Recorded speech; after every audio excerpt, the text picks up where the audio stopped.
Madame, Monsieur, bonsoir. Bienvenue au 20h30. Voici la une du journal ce soir.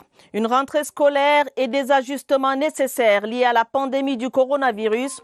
Le conseil de cabinet présidé par le Premier ministre hier a dévoilé quelques innovations attendues au rang desquelles le retour au système de mi-temps.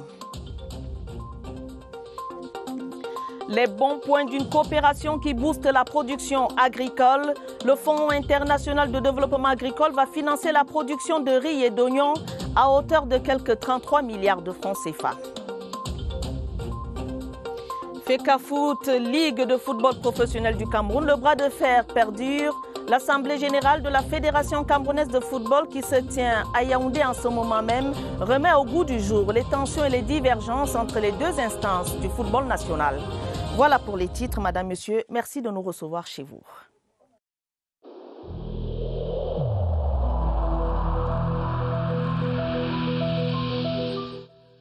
Le port du masque dans l'espace public restera obligatoire jusqu'à nouvel ordre.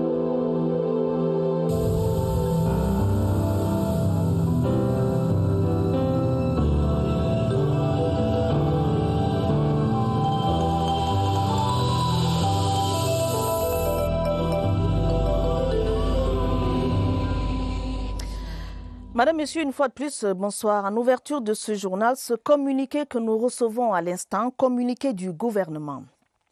Le gouvernement de la République annonce à l'opinion publique nationale et internationale que le mouvement insurrectionnel lancé par le MRC le 22 septembre 2020, dans le but affirmé de renverser les institutions de la République, s'est soldé par un échec cuisant.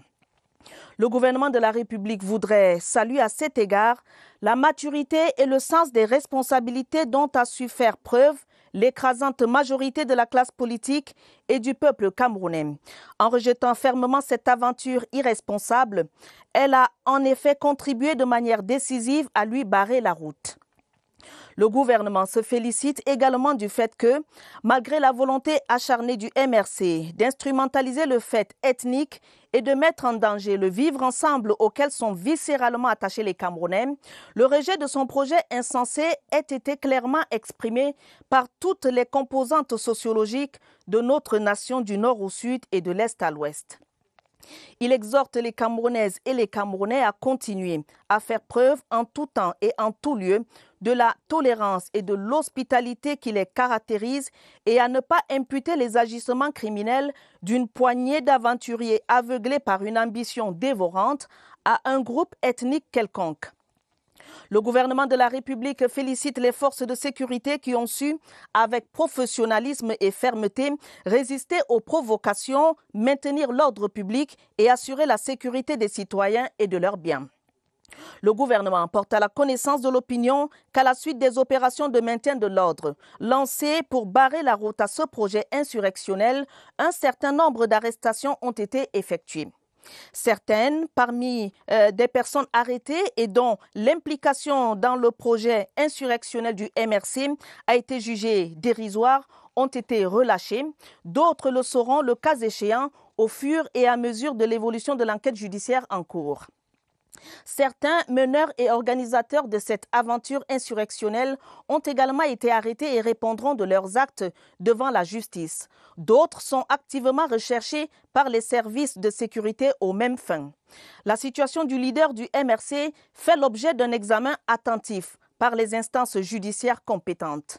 Celle du parti politique MRC, qui s'illustre négativement depuis plusieurs années par des activités attentatoires à la paix si chère aux Camerounais, fait également l'objet d'un examen attentif par le ministère de l'Administration territoriale. Certaines velléités d'ingérence étrangère détectées depuis un certain temps font l'objet d'un suivi conséquent des services spécialisés. La collusion entre le MRC et les groupuscules violents ayant mis à sac les ambassades du Cameroun à l'étranger est désormais avérée. Elle sera prise en compte dans les procédures judiciaires en cours au Cameroun et dans les pays amis où se sont déroulés les faits incriminés. Le chef de l'État, son Excellence Paul Biya, n'a cessé de réaffirmer son attachement au dialogue et à la concertation dans la recherche de solutions aux problèmes auxquels notre pays est confronté. Il n'a de même cessé d'œuvrer en faveur de la mise en place d'une démocratie apaisée et d'un climat social propice à l'éclosion et au développement d'initiatives fécondes pour la construction nationale et le progrès de notre pays. Le gouvernement de la République souligne néanmoins qu'il poursuivra fermement, avec le soutien du peuple camerounais, épris de paix et jaloux de son indépendance, son action salutaire pour mettre en échec toutes les tentatives de déstabilisation intérieure et extérieure. Fait à Yaoundé ce 25 septembre 2020, le ministre de la Communication, porte-parole du gouvernement, René Emmanuel Sadi. Et pour un premier décryptage de ce communiqué, je vous annonce que nous recevrons dans ce studio, dans quelques instants, Ibrahim Chérif, le directeur central du pôle télévision à la CRTV. La suite du journal pour dire que lundi 5 octobre prochain, les élèves du primaire et du secondaire reprennent le chemin de l'école. Une rentrée scolaire qui s'annonce avec, entre autres ajustements, le retour au système de mi-temps dans certains établissements scolaires du fait de la pandémie du Covid-19. Ce sujet a été évoqué au Conseil de cabinet, présidé hier par le Premier ministre chef du gouvernement, Séverin Alégambélé. Au regard des projections de l'année académique, de l'année scolaire 2020-2021, il apparaît clairement que le gouvernement garde les lignes directrices relatives à la riposte contre le Covid-19 en milieu scolaire. Des mécanismes sont envisagés pour la maîtrise des effectifs dans les salles de classe. C'est ce qui explique le retour au système alternatif de dispensation des cours qu'on avait connu par le passé. Il va falloir procéder à un système de rotation. Ça veut dire qu'il faudrait globalement les classes en appliquant les nouvelles méthodes pédagogiques qui sont par exemple le regroupement avec des dispositions concentriques, etc., etc. À ce système alternatif, le gouvernement entend associer la formation en ligne. Il s'agit ici des solutions permettant l'apprentissage par les moyens électroniques. Nous n'aurons probablement plus de points de vente de nourriture à l'intérieur des établissements. Pour les élèves les plus jeunes qui sont accompagnés par leurs parents, nous devons renforcer le dispositif de contrôle. La digitalisation de l'enseignement, le système des mi-temps combiné au respect des gestes barrières sont un ensemble de mesures de nature à éviter que les enfants soient des porteurs actifs du coronavirus dans les écoles, lycées et collèges. La pandémie du coronavirus impose de nouvelles pratiques et de nouvelles approches. L'actualisation et l'harmonisation des activités de santé scolaire font l'objet d'une réflexion à Yaoundé. Le ministre de la Santé publique et le ministre des Enseignements secondaires co-présidaient ce vendredi l'ouverture d'un atelier sur ce sujet. Michel Renaud-Ouandja. Réduire les cas d'infection et de transmission au Covid-19 et autres maladies pendant l'année scolaire à venir reste un impératif. En cette veille de rentrée scolaire, les assises de Yaoundé, conjointement organisées par le ministère de la Santé publique et le ministère des Enseignements secondaires, permettent aux experts de déployer des stratégies de prévention adaptées au milieu scolaire. L'aspect alimentaire ayant un impact dans la prévention, un guide d'éducation nutritionnelle propre au contexte camerounais a été présenté. L'âge auquel on peut faire une prévention efficace, c'est l'âge où on a la plasticité du comportement, c'est l'enfance et l'adolescence. Donc faire de la prévention de ces maladies dans l'enfance et l'adolescence, c'est le gage du succès. La mise en œuvre de la stratégie, mise sur pied par les experts, reste un atout. Plus de 600 établissements scolaires ont fermé leurs portes du fait de l'insécurité dans la région de l'extrême nord. Des responsables en charge de l'éducation et des éléments de forces de défense étaient réunis à Mokolo, c'est dans le Mayo Tchanaga. Question de prendre des mesures adéquates pour sécuriser les campus scolaires. Aladji Mustafa de CRTV Extrême Nord. Les attaques de Boko Haram dans l'extrême nord ont occasionné la fermeture d'une soixantaine d'écoles primaires et maternelles dans les départements du Logo-Nechari, Mayo Sava et Mayo Tchanaga. Pour relancer le secteur de l'éducation dans ces zones d'insécurité, le Cameroun a endossé en 2018 la déclaration Safe School. Le Safe School est une déclaration qui vise à la protection des écoles, parce que les écoles ne sont pas victimes d'attaques, que les enfants reçoivent des enseignements dans un milieu sûr et protecteur. L'atelier de Mokolo qui intervient à la veille de la rentrée scolaire a permis aux responsables en charge de l'éducation et les éléments de force de défense de se familiariser avec les principes directeurs de la déclaration Safe School. Beaucoup d'élèves sont désœuvrés, ils ne vont pas à l'école. Je pense qu'avec ce plan, je crois que nous allons retrouver la sérénité. Un comité départemental du suivi de cette déclaration a été mis en place dans le département du Mayo-Tchanaga. Il y a quelques jours de la rentrée scolaire, les parents traînent encore le pas. C'est le cas en tout cas à Douala dans le littoral. Les librairies et autres points de vente sont pourtant bien approvisionnés en fournitures et manuels scolaires. Allons voir tout cela avec José Gaëtan Tchanga de CRTV Littoral. Quartier Bonabéry à Douala, cahiers, cartables et vêtements ont fait leur entrée dans les grands carrefours. Pourtant, les parents d'élèves ne se bousculent pas. Il n'y a pas l'affluence pour le moment parce que donc, quand vous voyez, il n'y a pas les clients qui viennent parce qu'à cause de la corona et la prolongation de rentrée scolaire. Dans cette boutique bien achalandée en fournitures scolaires, Liliane Tchefak négocie les prix des gourdes. Elle pense que la rentrée pourrait être repoussée en raison de la pandémie à coronavirus. La rentrée scolaire, c'est un peu inquiétant parce qu'on se demande comment va réellement se dérouler l'année scolaire et tout. Est-ce que ça va aller? Généralement, le premier trimestre qui a l'habitude de s'étaler sur 3 mois, cette fois-ci sera sur 2 mois. Est-ce que les enseignants vont pouvoir atteindre leurs objectifs avec les élèves? Dans le rayon à chaussures, par contre, c'est l'affluence. J'ai eu un peu d'argent et je me suis retrouvé sur le marché pour voir ce que je peux prendre pour les enfants. La plupart des parents rencontrés disent consacrer toute leur énergie au paiement des frais de scolarité de leur progéniture. Parlons maintenant du contentieux post-électoral des municipales du 9 février 2020 au Cameroun. Les derniers verdicts sont toujours attendus alors que les débats contradictoires continuent à la chambre administrative de la Cour suprême.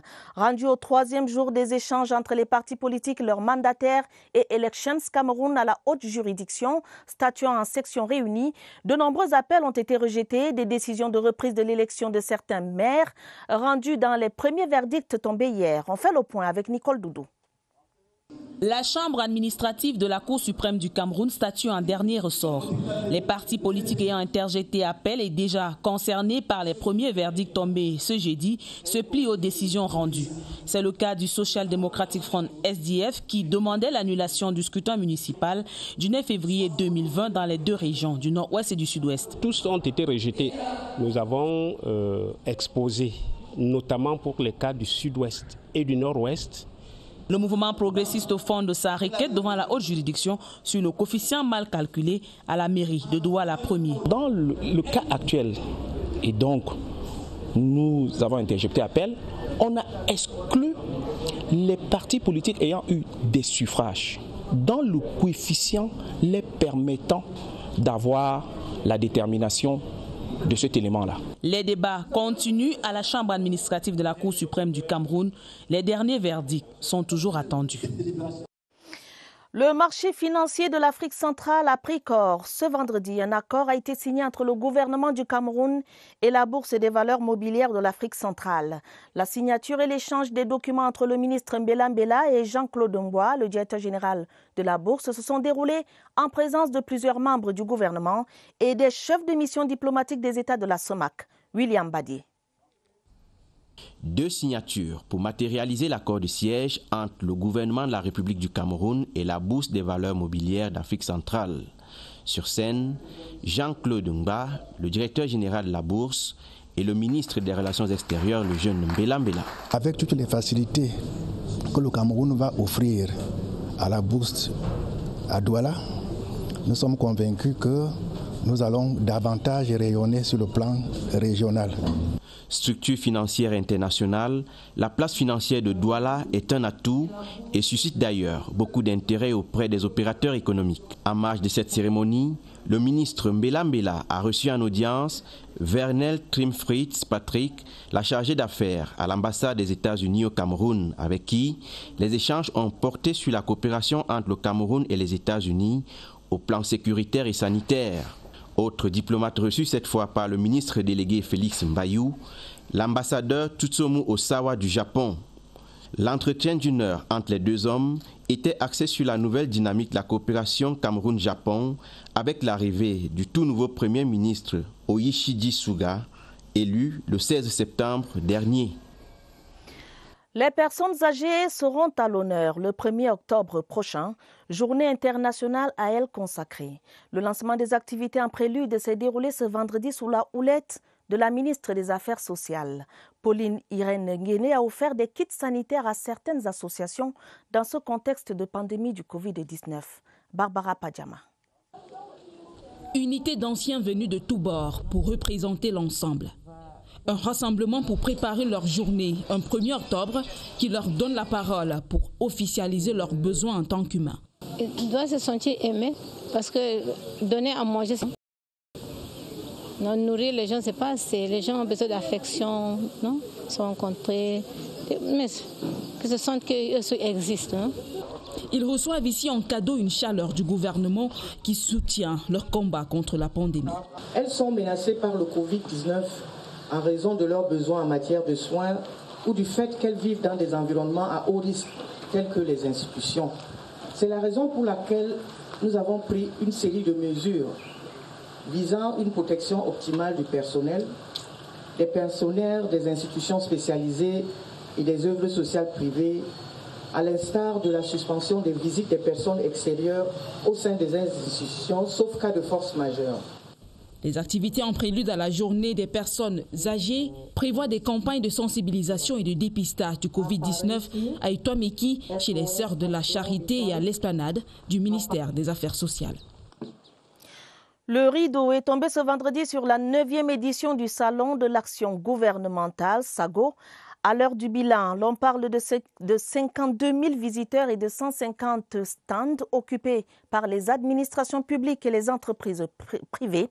Le but, le tout enrichi de 8 conférences sur diverses thématiques. Pour les participants, le rendez-vous aura apporté des fruits. Cyril Kingembepe. 5 secteurs vont désormais marquer l'organisation du SAGO. C'est l'annonce forte de cette journée de clôture. Principale joie des organisateurs, la couverture médiatique assurée par la CRTV. Cette édition du Salon de l'action gouvernementale est un véritable tremplin pour nous au ministère de l'Emploi et de la Formation professionnelle, surtout dans le but de rendre davantage nos actions visibles. Les conférences ont été l'autre point fort avec une thématique de clôture, la satisfaction des usagers des services publics. On a eu beaucoup de visiteurs qui sont satisfaits déjà de la décoration du stand, qui sont satisfaits de notre présence au SAGO. Chaque année, il y a une certaine amélioration en termes d'organisation. Au départ, l'on avait l'impression qu'on n'aura pas assez du monde. Au soir du SAGO 2020, l'on note la présence de l'entreprise Pamol, partie de la zone en crise du Sud-Ouest, pour ce salon à Yaoundé. La CRTV était au cœur du Salon de l'action gouvernementale, au rendez-vous du devoir et du donner à voir. La chaîne leader a déployé sur le site des hommes et du matériel de qualité pour une retransmission de qualité. Ceci sous la supervision du directeur général Charles Ndongo. Au SAGO, comme à la maison de la radio et de la télé, voici le reportage de Aboubakar Apo. Près de 25 millions d'habitants. Difficile de les contenir tous dans ce salon-là, celui de l'action gouvernementale. S'ils ne peuvent pas venir à lui, celui-ci ira vers eux. C'est du moins l'ordre de mission assigné à la CRTV, dont les maillons ont assuré la chaîne de transmission, jusque dans les domiciles. Objectif immense, moyen à la hauteur. L'entrée du palais des sports fait de la place aux stars, les Obi-Wan. Mais c'est juste la caisse à merveille. La vraie magie, c'est à l'intérieur. De caméramens à l'affût et de techniciens concentrés, un verbe revient, retransmettre. Oui, c'est le défi majeur. Faire vivre là-bas au plus près du réel ce qui se passe ici. Le tableau final est peint dehors, c'est le tout en un. La CRTV livre ses secrets. Services, programmes et instituts de formation. Une symphonie harmonieuse que supervise avec maestria le maître chœur Charles Ndongo. Au salon de l'action gouvernementale, comme à la maison, la CRTV a tenu le pari. La deuxième phase du projet d'appui au développement des filières agricoles peut désormais décoller. Le ministre de l'économie, Alamine Ousmane Meh, vient de signer un accord de financement avec le FIDA, le Fonds international de développement agricole. Montant de l'enveloppe 33 milliards de francs CFA, il s'agira pendant 6 ans de booster la production de riz et d'oignons bulbes. Les retombées économiques de ce projet sous la plume de Alvin Gizelzi. L'engagement renouvelé du Fonds international de développement agricole, une nouvelle phase qui vise à consolider l'intérêt stratégique des filières riz et oignons. Le riz est une spéculation pour laquelle les actions du gouvernement doivent contribuer à réduire, voire supprimer les importations parce que la capacité de production locale est existante et mérite d'être développée et exploitée. Près de 217 000 ménages sont ciblés dans 4 régions et 15 départements. Son plan d'action, qui va s'étaler sur 6 ans, est connu. Il s'agit déjà de renforcer ce qui a été fait sur le plan de la production du riz et de l'oignon, en intensifiant davantage la production et en mettant à l'échelle. Donc il y a des premières zones qui ont été couvertes par le projet et des nouvelles zones qui vont être couvertes également. Donc il y a beaucoup plus de bénéficiaires et en matière de production, nous aurons une plus-value en termes de quantité et de qualité. Ce projet permettra en outre d'aménager de nouveaux sites rizicoles et de désenclaver les bassins de production. L'accord est encadré de plusieurs acteurs. La ministre des Postes et Télécommunications appelle à une utilisation responsable des TIC chez les jeunes. Minette Libom Liliken a présidé en Balmayo la clôture de la 4e édition du camp de vacances TIC 2020. Pendant 4 jours, un peu plus de 1000 jeunes venus des 6 arrondissements du département d'Union et Sceaux ont pris part à ce rendez-vous. François Bakary de CRTV Centre. 1030 jeunes venus des 6 arrondissements d'Union et Sceaux viennent d'être imprégnés sur les techniques de l'information et de la communication. Le camp de cette année a coïncidé avec l'avènement du coronavirus, d'où le thème, le téléenseignement, une réponse aux défis sanitaires, pratiques et opportunités pour les jeunes. La conjoncture actuelle nous l'impose, qu'il fallait déjà préparer la jeunesse à cette nouvelle forme alternative d'éducation et qui va devenir même la permanente avec le temps. La cérémonie de clôture a été marquée par une ambiance surchauffée, entretenue par des jeunes campistes en liesse, pour témoigner du climat bon enfant qui aura prévalu pendant l'apprentissage. Le maire de Mbalmayo, Dieudonné Zamba, a joint sa voix à celle du ministre Minette Libom Liliken pour inviter les jeunes à une utilisation responsable des TIC. Rendez-vous a été pris pour l'année prochaine. Retour donc sur cette actualité en relation avec ce communiqué du gouvernement que je m'en vais remettre à votre connaissance. Communiqué du gouvernement. Le gouvernement de la République annonce à l'opinion publique nationale et internationale que le mouvement insurrectionnel lancé par le MRC le 22 septembre 2020 dans le but affirmé de renverser les institutions de la République s'est soldé par un échec cuisant. Le gouvernement de la République voudrait saluer à cet égard la maturité et le sens de responsabilité dont a su faire preuve l'écrasante majorité de la classe politique et du peuple camerounais. En rejetant fermement cette aventure irresponsable, elle a en effet contribué de manière décisive à lui barrer la route. Le gouvernement se félicite également du fait que, malgré la volonté acharnée du MRC d'instrumentaliser le fait ethnique et de mettre en danger le vivre ensemble auquel sont viscéralement attachés les Camerounais, le rejet de son projet insensé ait été clairement exprimé par toutes les composantes sociologiques de notre nation du nord au sud et de l'est à l'ouest. Il exhorte les Camerounais et les Camerounaises à continuer à faire preuve en tout temps et en tout lieu de la tolérance et de l'hospitalité qui les caractérise et à ne pas imputer les agissements criminels d'une poignée d'aventuriers aveuglés par une ambition dévorante à un groupe ethnique quelconque. Le gouvernement de la République félicite les forces de sécurité qui ont su, avec professionnalisme et fermeté, résister aux provocations, maintenir l'ordre public et assurer la sécurité des citoyens et de leurs biens. Le gouvernement porte à la connaissance de l'opinion qu'à la suite des opérations de maintien de l'ordre lancées pour barrer la route à ce projet, un certain nombre d'arrestations ont été effectuées. Certaines des personnes arrêtées, dont l'implication dans le projet insurrectionnel du MRC a été jugée dérisoire, ont été relâchées. D'autres le seront le cas échéant au fur et à mesure de l'évolution de l'enquête judiciaire en cours. Certains meneurs et organisateurs de cette aventure insurrectionnelle ont également été arrêtés et répondront de leurs actes devant la justice. D'autres sont activement recherchés par les services de sécurité aux mêmes fins. La situation du leader du MRC fait l'objet d'un examen attentif par les instances judiciaires compétentes.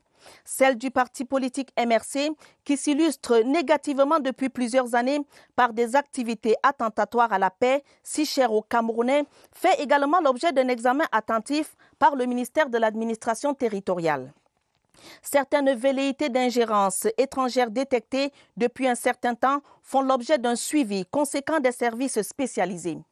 La collusion entre le MRC et les groupuscules violents ayant mis à sac les ambassades du Cameroun à l'étranger est désormais avérée. Elle sera prise en compte dans les procédures judiciaires en cours au Cameroun et dans les pays amis où se sont déroulés les faits incriminés.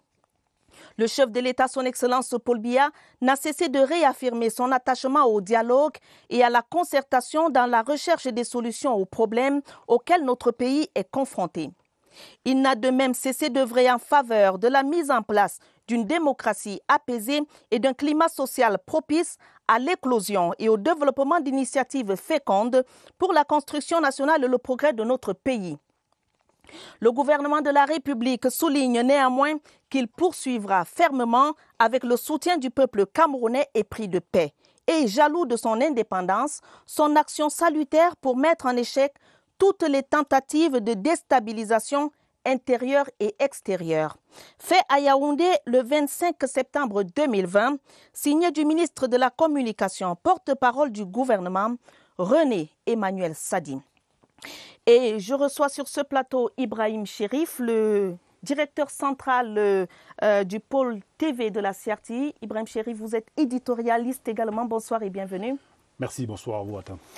Alors, quelle première lecture vous faites de ce texte signé du porte-parole du gouvernement? Il faut dire d'emblée que le gouvernement a pris très au sérieux les appels à l'insurrection lancés par le MRC, le Mouvement pour la Renaissance du Cameroun, et son président, appuyé en cela par quelques autres acteurs de la scène politique nationale. C'est pour cela le gouvernement, s'est donné les moyens de faire échec aux agissements du MRC. Le gouvernement a mobilisé les forces de défense et de sécurité pour protéger la vie et les biens de la population. Donc les casses et autres violences attendues n'ont pas eu lieu.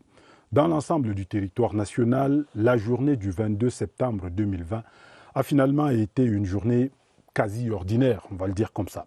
Autre certitude, le gouvernement confirme l'arrestation d'un certain nombre de personnes, celles dont l'implication dans le projet insurrectionnel du MRC a été jugée dérisoire, dixit le communiqué du gouvernement. Celles-là ont été rapidement libérées. Pour les autres, il faudra attendre l'évolution de l'enquête judiciaire qui a été ouverte. Plus clairement même, le gouvernement reconnaît que certains meneurs du mouvement ont été arrêtés et répondront de leurs actes devant la justice. On ne le dit pas souvent dans ce pays.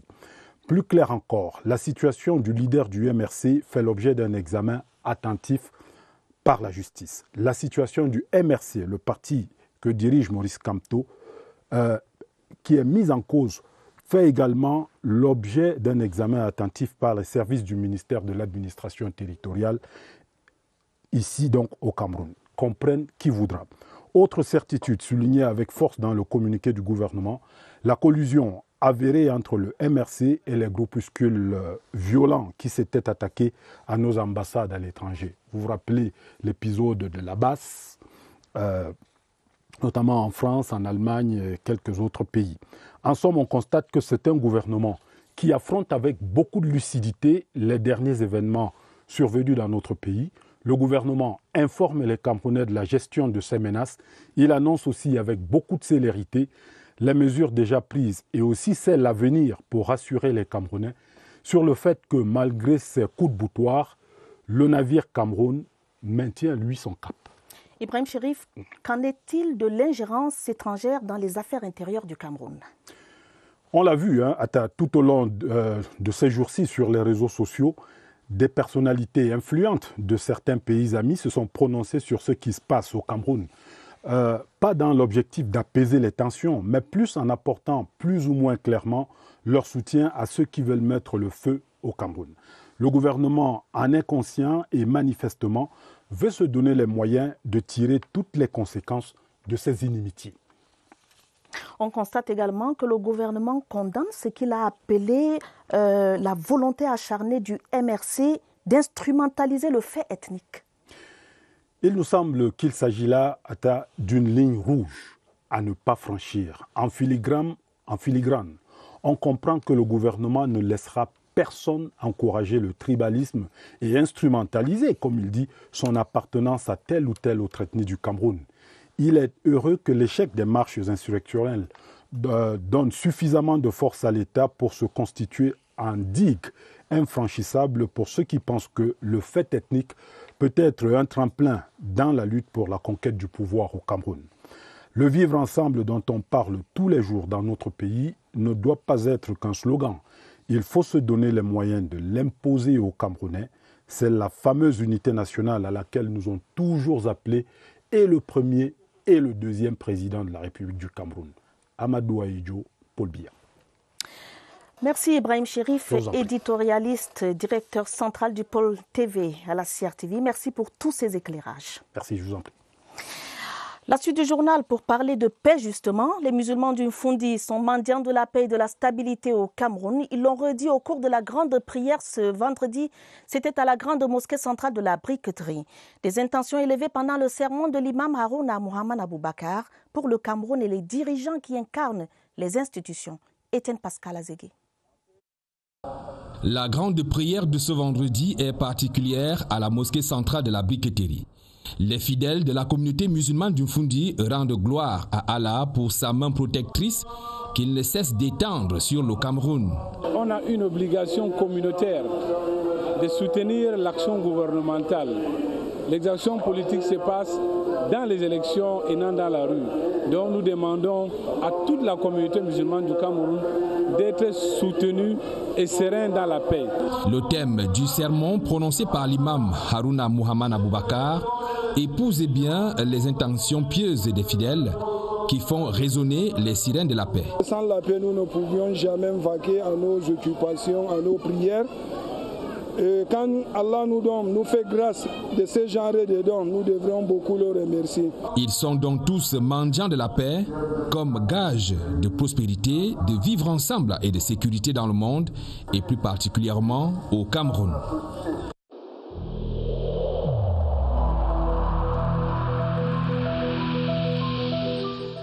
N'oublions pas que la négligence d'une seule personne peut nuire gravement à l'ensemble de la communauté.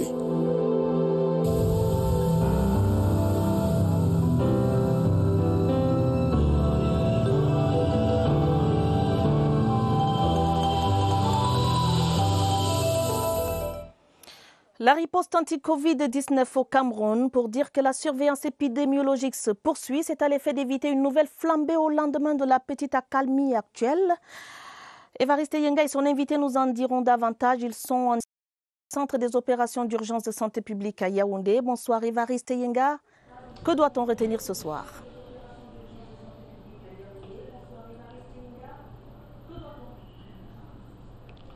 Bonsoir à Tabadine, Omar. C'est une situation de veille permanente que font en ce moment les autorités sanitaires du Cameroun Une situation de veille sanitaire pour soupçonner, pour percevoir et parer éventuellement une deuxième flambée de l'épidémie. Et cette surveillance épidémiologique tient compte aussi des variations climatiques de la météo. Question ce soir, est-ce que les écarts de température peuvent avoir un impact sur l'évolution de la maladie? Question adressée à notre expert de ce soir, c'est Estelle Peggy Fengan. Docteur, bonsoir. Bonsoir. Vous êtes médecin généraliste. Dites, est-ce que selon qu'il fait chaud ou froid, cela peut avoir une influence sur les malades Covid? En effet, les études menées jusque-là ne nous permettent pas de trancher, mais les patients Covid symptomatiques que nous avons dans la pratique présentent généralement souvent des symptômes ou des signes respiratoires, lesquels signes peuvent être majorés quand il fait froid. Il n'y a pas de conclusion à tirer pour le moment. Et la transmission, maintenant, dites, la propagation est-elle freinée dans les zones chaudes si l'on tient compte des chiffres assez bas dans le septentrion? Il est vrai que la prévalence de la maladie dans le septentrion est assez faible. Cependant, nous ne pouvons pas affirmer avec certitude qu'il existe une réelle association entre la température et la propagation du virus. Cependant, vu que c'est une nouvelle pandémie et que les recherches sont en cours, nous espérons que d'ici là, on pourra avoir des réponses à cette question. Docteur Estelle Peggy Fengan, merci pour le déplacement et surtout la disponibilité et davantage pour vos contributions. On a pu le retenir, pas de conclusion sur les impacts éventuels des écarts de température sur l'évolution de la maladie. Le champ de la recherche concernant le coronavirus est encore vaste et encore en chantier. À vous le plateau. Merci Évariste. On a retenu la recherche sur le Covid-19 se poursuit. Bonne soirée à vous sur place. L'hôtel Sawa, aux côtés du personnel soignant de l'hôpital militaire de Douala, cet établissement hôtelier a offert un buffet aux soldats en blouse blanche.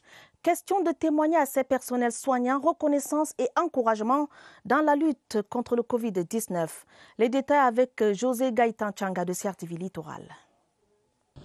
Moment de récréation et de convivialité dans la cour de l'hôpital militaire de la région de santé numéro 2 à Douala.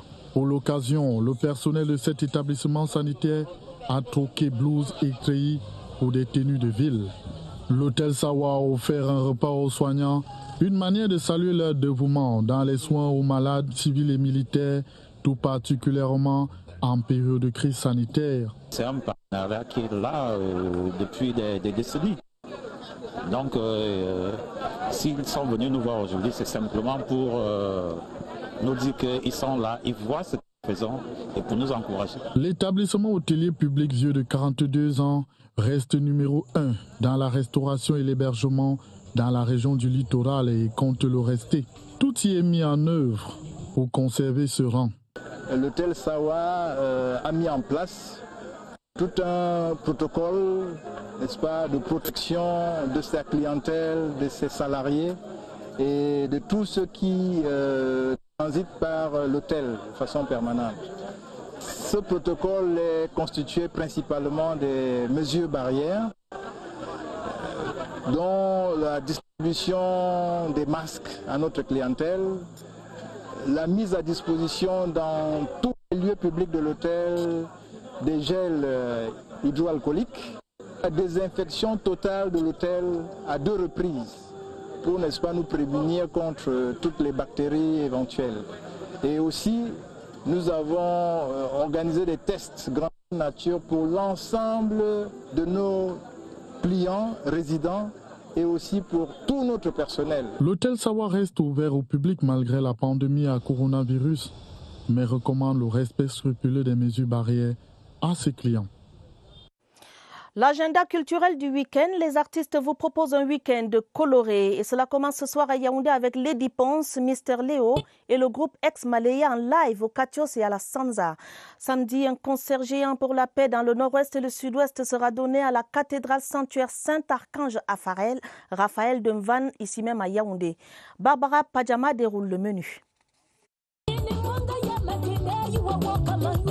Du Bikouti taillé à la mesure de la ponceuse. Lady sort du lourd ce soir à la Sanza à Yaoundé. Un live qui débranche les platines.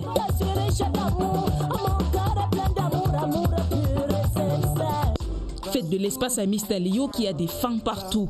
Ils l'attendent ce soir au Katios de Yaoundé.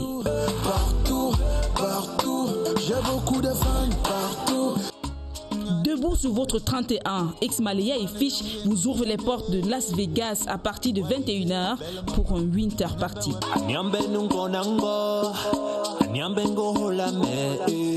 Et samedi dès 19h, Ex-Malaya encore, John Duchamp, Lucky et plusieurs chorales vont prier pour la paix dans le nord-ouest et le sud-ouest au sanctuaire Saint-Archange Raphaël de Mvan, chef d'orchestre Père Pascal Baïha Basson.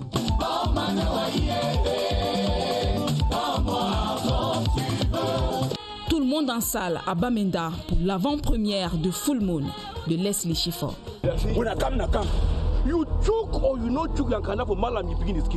Sortez couverts.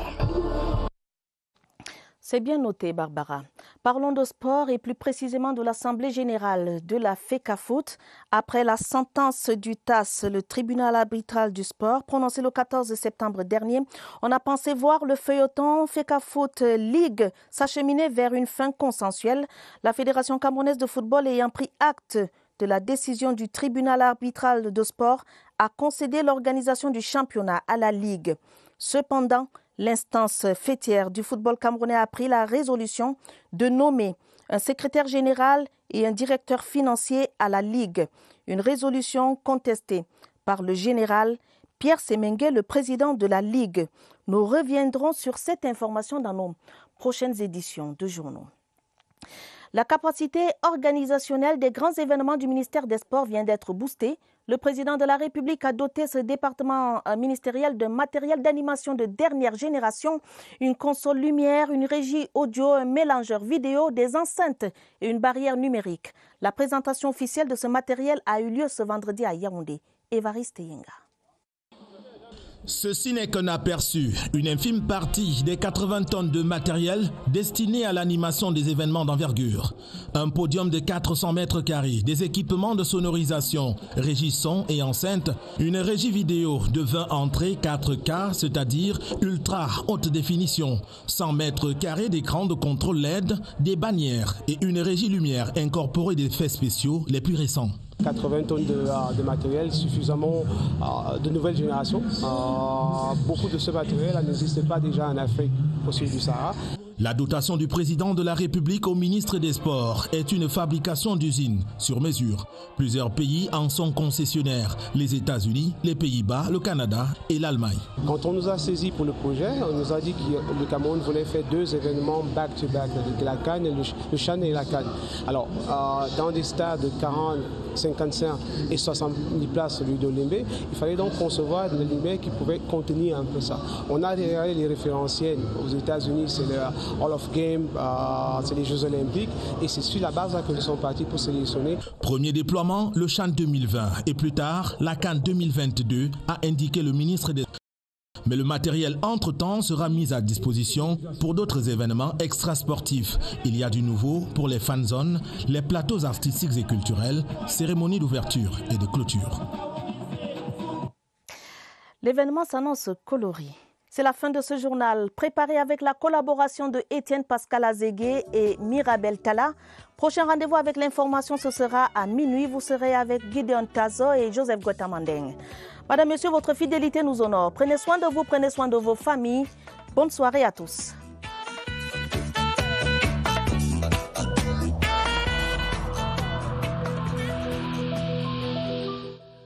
Il est essentiel que les mesures qui ont été indiquées soient absolument respectées par chacun de nous. Lavez-vous régulièrement les mains à l'eau et au savon ou à l'aide d'un gel hydroalcoolique.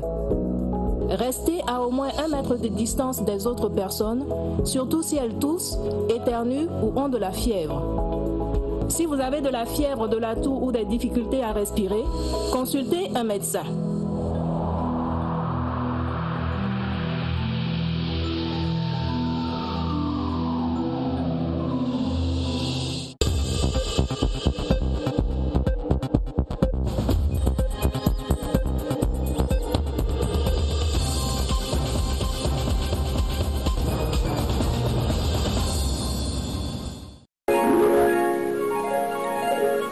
TV News, ici, toute l'info.